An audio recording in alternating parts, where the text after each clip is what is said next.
नमो नमः। हिमसंस्कृतवार्तायां भवतां सर्वेषां हार्दं स्वागतम्। अहमस्मि कमलशर्मा। सम्प्रति मुख्यवार्ताः श्रूयन्ताम्। केन्द्रसर्वकारेण 60 वर्षाणाम् उपरि कलाकाराणां विदुषां च कृते आर्थिकसहाययोजना आरब्धा। राज्यसभायां केन्द्रीयसंस्कृतिपर्यटनमन्त्री गजेन्द्रसिंह शेखावतः उक्तवान् यत् योजनायाः उद्देश्यं 60 वर्षेभ्यः अधिकवयस्कानां कलाकाराणां विदुषां च प्रतिमासम् अधिकतमं 6,000 रूप्यकाणाम् आर्थिकसहायतां प्रदातुं वर्तते, यस्य वार्षिक आयः 2,70,000 रूप्यकात् न्यूनं भविष्यति।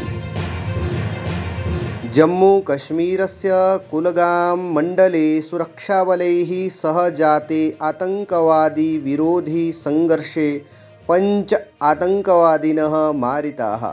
सेनाप्रवक्ता अवदत् यत् 2 सैनिकौ अपि घातितौ।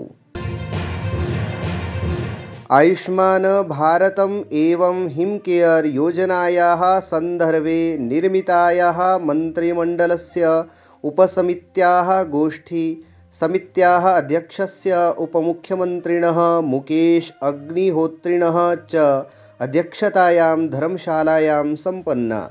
सभायां योजनासम्बद्धाः विविधाः पक्षाः चर्चिताः। सभायां समितिः आयुष्मान भारतस्य अन्तर्गतं व्ययितां सम्पूर्णां राशिं केन्द्रसर्वकारेण विमोचयितुं प्रार्थनाम् अकरोत्। हिमाचलप्रदेशे कर्मचारिणः अनुबन्धसेवाकालस्य वरिष्ठता वित्तीयलाभं च कर्मचारिभ्यः न प्रदास्यते इति विधेयकं विधानसभायां प्रवर्तितम्। बैडमिण्टन् क्रीडायां भारतीयमहिलायुगलः त्रिषा जौली गायत्री गोपीचन्द इत्यनयोः बैडमिण्टन् विश्वसङ्घस्य विश्वक्रमाङ्कने 1100तमं स्थानं प्राप्तवत्यौ। अस्य युगलस्य इदं सर्वोत्तमं प्रदर्शनं वर्तते। इति वार्ताः। अधिकविस्ताराय अस्माकम् अन्तर्जालपुटसङ्केतं himsanskrit.com इति पश्यन्तु। धन्यवादः। जयतु संस्कृतं, जयतु भारतम्।